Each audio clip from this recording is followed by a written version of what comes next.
Hi everybody. So today, really quick, I just wanted to go over how to upload a list to MailChimp.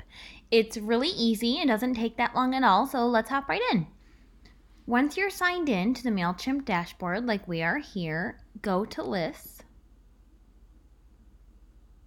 In the top right, you're going to see create list. Click on that. Give your list a name that you can remember. So this one is just going to be Focus IT Test for the sake of this video. Default from email address. So this is the address that people will reply to. I'll put it as mine for today.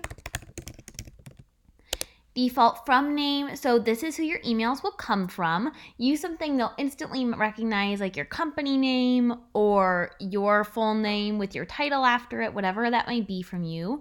For myself, I'm putting Kaylee from Focus IT.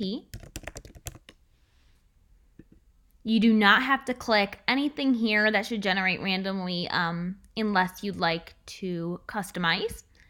You're going to explain how they signed up to your list. So you can reuse one from an old list like we have here, or you can type in, you are receiving this email because you opted in at the most recent trade show, because that was something recent we did. Perfect. You're going to go down. No need to really click any of this. Notifications are only if you would like the daily summary or one by one, unsubscribe or subscribe notifications. That's really unneeded though. You're going to press save. And you have no contacts. Looks very sad, but not for long. You're going to do import contacts. You're going to click on CSV or tab delimited text files. So you're going to make sure that at the end it has .csv. You'll likely maybe have to change this in your Excel file, but that's really easy. You just click File, Save As, do the drop down, and do .csv. And I can do a whole nother video on that if you would like. Just let me know in the comments.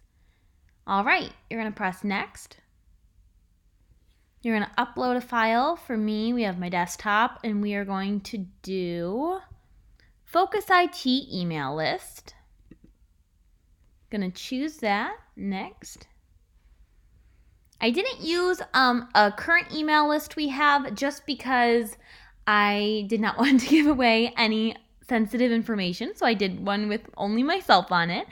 And you're going to name this so that you can use the merge tags later when you create email campaigns. First name, Kaylee. That's my last name, so we're going to have that. And we're going to have my email address. We can skip all of these. Sometimes they have some empty boxes, and that doesn't mean anything. Don't worry about it. You can see that they're going to import 3 of 7 columns with all of our given information. Press import in the bottom right, and there you have it. All of your contacts will be right here, ready for you to go and create your next email campaign. Let me know any